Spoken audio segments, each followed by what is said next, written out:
Hello everyone, how are you? I am your teacher. You can call me Mr. Rumi. I will answer some important questions which will be very helpful for you. So I welcome you on my channel Class Beta where we will be discussing question. Molecule versus particle in chemistry.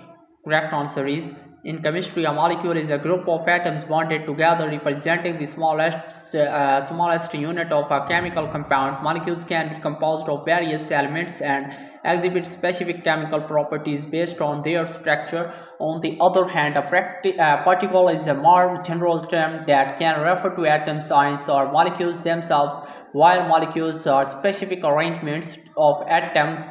Particles encompass a broader category including individual atoms and ions. In summary, molecules are a subset of particles, with molecules representing a distinct chemical entity formed by specific atomic bonds. So that was our today's correct answer to question. If you have any other question, please let me know in the comment section. I will be answering your question soon. Thanks for watching the video. Be sure to like, share and subscribe our channel. See you in the next question. Bye bye.